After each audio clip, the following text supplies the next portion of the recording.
نبي يا رسول الله د تکبر معنا چه ده؟ د تکبر څه متوسی چې انسان کې ده معنا چه ده؟ رسول الله ته ډېر ښکلی تعریف وکړو. رسول الله ته وایي چې الکبر بطر الحق و غمت الناس.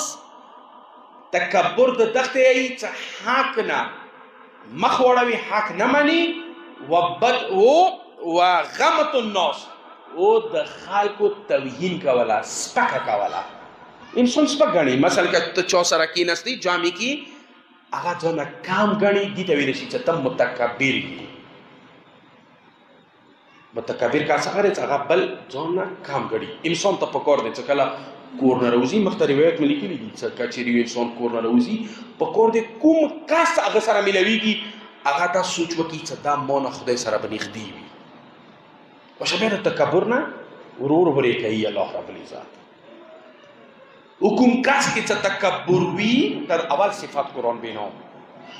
کوم کس چې متکبر وي، غرور وي، ایګو وي ورکې هغه څو اثرات دي انسان باندې. اول اثر یې څه دی؟ قرآن دی چې سأصرف عن آیاتی الذین یتکبرون فی الارض بغیر الحق. خدای هدایت نه ورې کوي. تاسو متکبران کسان چې کوم تکبر وي، ډېر زیات ورکې غرور وي، الله رب العزت یې چې هدایت نه بیا ورکوم. سأصرف عن آیاتی، زه خپل آیاتونه، زه خپل هدایت نه ورې کوم هغه کسان الذین یتکبرون، هغه کسان چې هغوی تکبر کوي، غرور کوي. یو ورځ باندې رسول الله صلی الله علیه و وسلم صلوات و سلام اللهم صل علی محمد و آل محمد وعجل فرجهم. یو ورځ باندې رسول اکرم لیارې کې روان دی، څو کسان یې ولیدل، ټول دي چانه خوان دي. رسول الله ورغلو دي د څنګه خندي کوي چې چا دی ویلې دلته یو لیوانای دی، لیوانای دی، هغه خپلې بازۍ مزې شروع کړي دي، هغه حرکات د کسو مغه ته خواند. رسول الله د دې لږ تاسو چې وایي دي هغه لیوانای و. رسول الله د دې چې دا خو لیوانای نه دی، مجنون نه دی.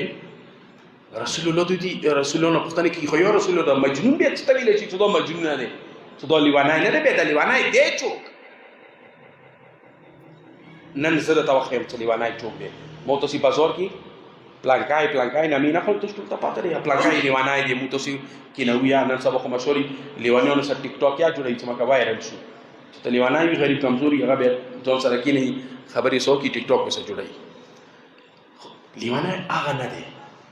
رسول الله د چې لیوانای چوک دی؟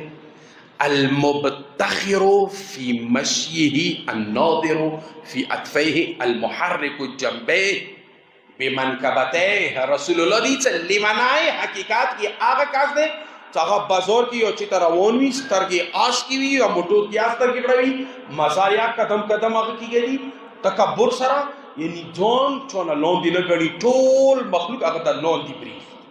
دا حقیقت کې لیوانای دی. رسول الله دی وهذا مبتلا. دا کوم دی؟ دا خو یو بیمار دی، په کار دی علاج وشي. دا لیوانای نه دی. لیوانای هغه کس دی چې هغه تکبر کوي، هغه کې غرور وي، هغه مټونه اوچات کړي وي، ته یې که د ځمکه د قدمو سره چودوي. دغه کس الذي لا یرجا خیره. رسول الله دی هغه کس چې هغه نه خیر امید نشته، ولا یؤمن شره. هغه کس چې هغه شر نه امن نه وي. کینی اوسه 5 منټه او سره زړه نه کېږي چې اوسه کینی خو مخ به داسې خبره کوي چې ته عزت خرپوي، یو بل چا عزت خرپوي، ځنه خبره کوي ستا ځنه کسان کینی اوسه 5 منټه اوسه نشي کېنستی. لہذا حقیقت کې لیوانای رسول الله دی چې هغه دی وهذا مبتلا. دغه خو غریب بیمار دی بیچاره. لہذا اول اثر، اول نقصان د تکبر دا شولو چې الله رب العزت خپل هدایت نه وریا کوي. داسې کس ته بیا هدایت نصیب نه کېږي. دویم اثر چې دی هغه کس هغه تکبر کوي هغه جنت نشي تلای.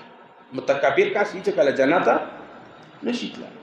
دا هم حدیث دی چې لا يدخل الجنه من كان في قلبه مثقال ذره من الكبر. کوم کس چې زړه کې ذره برابر تکبر راغللو هم هغه جنت ته نشي وتای ځان ته غټ وګڼلو ټیک دی تاسو به نن پیسې وي تاسو به نن ګوړ وي تاسو به نن بنګلا وي یو کاس د هغه سره هیڅ نه وي لیکن خدای سره به چوک نږدې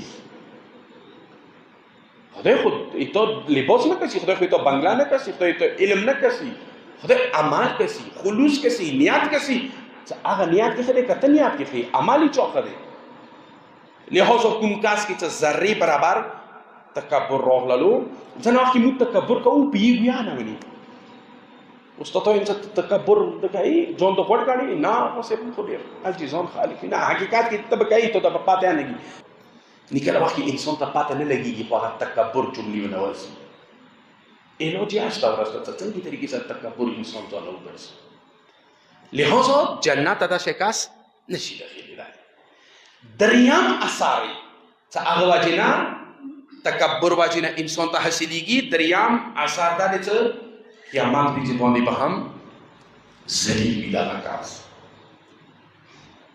دا روایت ده يحشر المتكبرون يوم القيامة امثال الذر دغه چې ترجمه دې شي وي ده چې قیامت ورځې باندې به هغه کس چې هغه تکبر کوي هغه به انسان په شکل کې وي خو مینګي په برابر وي امثال الذر فی وجه الرجال د سړي په شکل کې خو مینګي په برابر وجود وي ټول محشر په تیری کې دوه په مینګي په برابر چونکې دلیو کې دي ځان غوټ ګڼلې دي خلکو نه غوټ ګڼلې دي قیامت ورځې باندې متکبر کس امثال الذر فی صورت الرجال یغشاهم الذی من کل مکان کوم ځای ته چې دوه تویږي محشر ورځې باندې هر چې ته به دا ذلیل کېږي کوم کس تکبر کوي دا درې اثرات دي خو څنګه به پیژندو چې آیا دا تکبر کې دی زه تکبر د کوم که زه د تکبر غرور نه کوم کس تکبر صرف اور صرف یو ذات سره خواندي هغه څوک دی پروردگار اعلی لکه تاسو هم مدد کوئ ډېر ټیم کوم نه دی خسته اوس میله لا 15 منټه وخت څه قیامت ورځې باندې دغه کس چې متکبر دی دا به ذلیل وي خو پیژندو دي څنګه د تکبر علامات څنګه دي چې زما کې تکبر شته که نشته تا کې تکبر شته که نشته اعتراف خو یې نه کوو ولا که ته وکې نه زه وکړم اعتراف خو پیژندو دي څنګه پیژندو دغه څه اول متکبر علامات دي چې هغه نورو خلکو ته اهمیت نه ورکوي